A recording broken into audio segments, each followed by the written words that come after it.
नमस्कार, मैं राम प्रताप और आज जो है आपको संविधान का एक छोटा सा टॉपिक है। आपको दिख रहा मूल अधिकार और नीति निर्देशक तत्व में अंतर। तो आइए देख लेते हैं।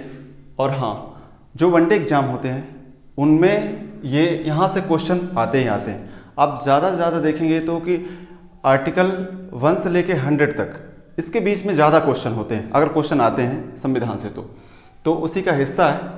और आइए देख लेते हैं। ये मूल अधिकार और ये जो है नीति निर्देशक तत्व। मूल अधिकार क्या होता है कि जो भारत के लोग हैं, जो बच्चे का भारत में जन्म हुआ है और वो भारत का नागरिक है, उसको मूल अधिकार जो है वो जन्म से ही मिल जाता है। और नीति निर्देशक तत्व है क्या कि ये जो है राज्यों को जो एक आदर्श राज्य की स्थापना करने के लिए जो है नीति निर्देशक तत्व है, ये एक राज्यों के मार्गदर्शक के रूप में काम करते हैं। क्योंकि राज्य जो है वो अगर कोई नियम कानून बनाते हैं, वो जो है नीति निर्देशक सिद्धांतों को ध्यान में रख के अगर बनाएं तो एक अच्छे या कह सकते हैं एक आदर्श राज्य की स्थापना कर सकते हैं वो। ठीक है, तो वही चीज़ें आदर्श राज्य होगा क्या कि मतलब जो सारी सुख सुविधाएं हो जो चाहिए, ऐसा नहीं कि कोई भूखे मर रहा है, ये चीज़ें। तो ये सारी चीज़ें क्या करती हैं, नीति निर्देशक तत्व ये जो राज्य हैं उनको मार्गदर्शक के रूप में काम करते हैं। क्योंकि अगर 36 से लेकर 51 तक आप देखेंगे आर्टिकल, तो उसमें सारी चीज़ें हैं कि आप देखेंगे लगभग कि गरीबों से संबंधित या गरीबों को ऊपर उठाने के लिए वो इतने में से वो उठ सकते हैं ऊपर। सारी चीज़ें मतलब यहाँ पर जैसे बेरोजगारों को अगर बेरोजगारी भत्ता उसके लिए व्यवस्था की गई है, वृद्धा पेंशन उसके लिए व्यवस्था की गई है, महिलाएं उनके लिए भी व्यवस्था की गई है। तो ऐसा नहीं है कि सिर्फ किसी एक के लिए। तो अगर देखा जाए एक आदर्श राज्य की स्थापना करना है तो नीति निर्देशक तत्व को अगर देख लेते हैं, अगर उसको लागू करते हैं अक्षर सा, तो सही में देखा जाए तो नीति निर्देशक तत्व जो है वो राज्यों के लिए कारगर साबित होगा। तो आइए देख लेते हैं पहले। सॉरी, हाँ, ये मूल अधिकार जो है वो भाग 3 में है। आपको पता होगा, चाहे नहीं पता है तो देख लीजिए। आपको देखें कि भारतीय संविधान में जो है वो अनुच्छेदों की संख्या कितनी है, 395, भाग कितने 22 और अनुसूची कितनी 12। ठीक है, तो आपको कई जगह आपको दिख जाएगा कि 465 अनुच्छेद हैं। ठीक है, या भाग आपको कई जगह 25 दिख जाएगा। तो ये सब उसके पीछे नहीं भागिए, ऐसे कभी क्वेश्चन नहीं आते। क्यों? क्योंकि आप देखेंगे कि यहां पास जो है ये जो है बढ़ते रहते हैं, अनुच्छेद जो है बढ़ते रहे हैं।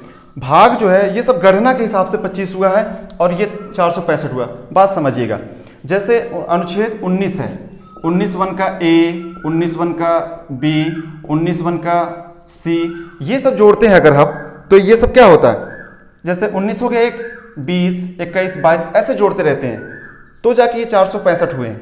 और इससे ज़्यादा भी हो सकते हैं। 22 भाग है, 22 भाग कई जगह आपको 25 दिखेगा।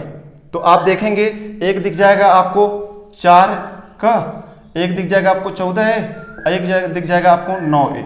ऐसे अगर जोड़ते हैं तो आपको 22, 3, 25 दिखेंगे। लेकिन आपको ये सब के पीछे नहीं भागना है, आपको ये 22 भाग देखना है, 395 अनुच्छेद और 12 अनुसूचियां। और मूल संविधान में 8 अनुसूचियां थी, बाद में 4 बढ़ गई हैं, फिर वो बाद में पढ़ेंगे उसको, अब 12 हो गई हैं। तो ये 22 भाग हैं। 22 भाग में ये भाग 3 में मूल अधिकार दिया गया है। और भाग को बनाया क्यों गया है, तो भाग को जो है जो संविधान में तो 395 अनुच्छेद है, इसको समझने या पढ़ने के लिए वो आसानी हो। क्योंकि सीधी बात आप समझिए, एक उदाहरण से अगर आपको एक कह सकते हैं आपको एक बुक दे दिया जाए और बुक दे दें और उसमें पेज नंबर न डालें, आपको उसमें यूनिट न डालें, ठीक है, इकाई न डालें, तो आप कैसे समझोगे, कैसे बताएंगे इस पेज नंबर में ये वाला क्वेश्चन है, आप कर लेना, नहीं कर सकते ना। तो इसलिए समझने की दृष्टि से इसको भागों में बांटा गया है, टुकड़ों में रखा गया है इसको। ठीक है, आगे ये भाग 3 हो गया, और ये जो है भाग 4 में है। ये जो है भाग 4 बताया 22 भाग, तो चौथे भाग में नीति निषेधक तत्व है। हाँ, एक चीजें छूट गई हैं यहाँ पास कि इनके स्रोत, मतलब ये लिए कहाँ से गए हैं, तो ये मूल अधिकार कहाँ से लिए गए हैं, तो अमेरिका से, और ये नीति निषेधक तत्व कहाँ से लिए गए हैं, तो आयरलैंड से। ये लिख लीजिएगा, मूल अधिकार कहाँ से लिए गए हैं, तो अमेरिका के संविधान से, और नीति निषेधक तत्व कहाँ से लिए गए हैं या नीति निषेधक सिद्धांत कहाँ से लिए गए हैं, तो वो जो है आयरलैंड से लिया गया है। अनुच्छेद तो ये जो है 12 से 35, और नीति निषेधक तत्व जो है वो 36 से 51।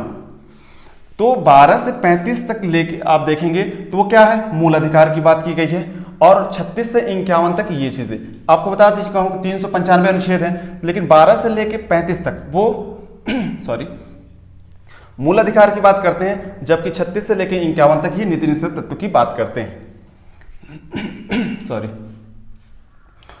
आगे तीसरा, यह अधिकार जो है नागरिकों को स्वतः ही प्राप्त हो जाता है।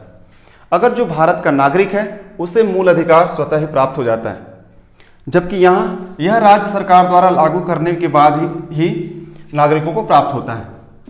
राज्य सरकार अगर जब तक लागू नहीं करेगी तब तक ये नागरिकों को नहीं मिलेगा। चौथा, यह न्याय योग्य, अर्थात इसे लागू करने के लिए न्यायालय की शरण ले सकते हैं।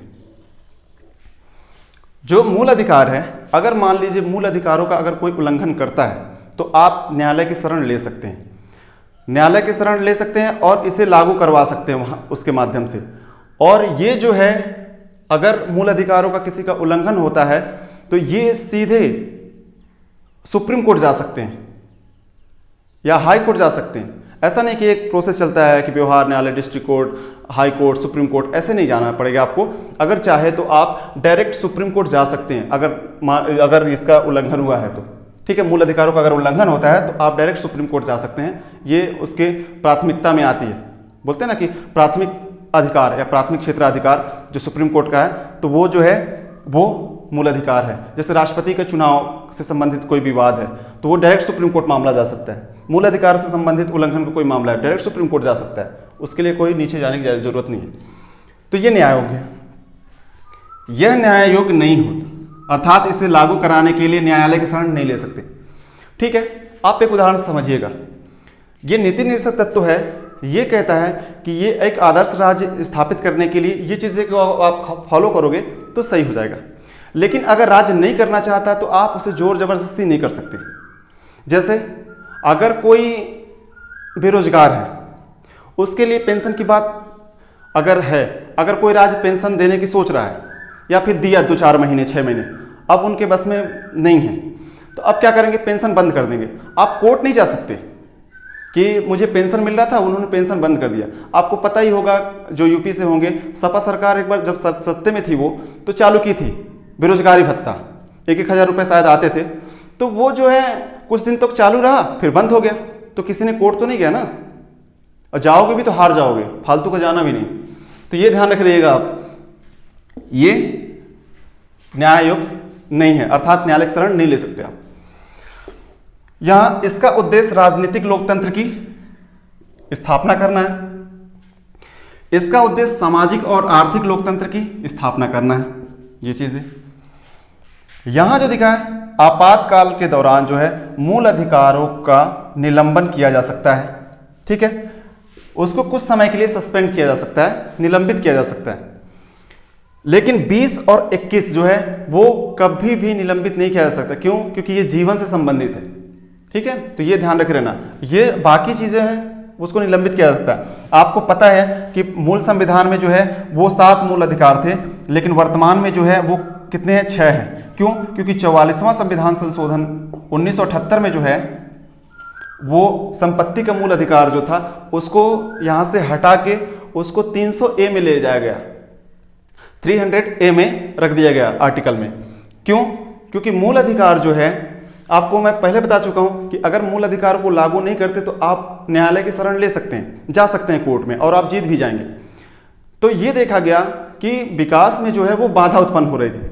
मान लीजिए ये घर है, अब यहां से रोड निकालना है, हम बोल देंगे कि ये हमारे पट्टे की जगह है, हम नहीं देंगे इसको। तो सरकार नहीं ले सकती थी।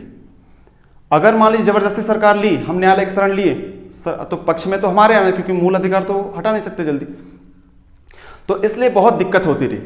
फिर जब दिक्कत हुई तो उसको जो है संविधान में संशोधन कर दिया गया। कौन सा संशोधन किया गया? 44वां। और किस सन में? तो 1978। तो 44वां संविधान संशोधन 1978 में ये कह दिया गया ये विधि या कानूनी अधिकार है ये, ठीक है। इसका मतलब ये है कि अगर सरकार चाहे तो आपके पट्टे की जगह को भी वो अधिकृत कर सकती है और आपको उचित मुआवजा देगी, जो मुआवजा होगा, ठीक है, मुआवजा देगी। अगर मुआवजा नहीं देती है तो आप न्यायालय की शरण ले सकते हैं, तो न्यायालय आपको दिलवाएगी। लेकिन आप ये सोचें कि हम संपत्ति देना ही नहीं चाहते, ये नहीं हो सकता। आप लोग देखते भी होंगे रोड जहां से बन रही ये चीजें आपके पट्टे की जमीन होती, आप कुछ नहीं कर सकते।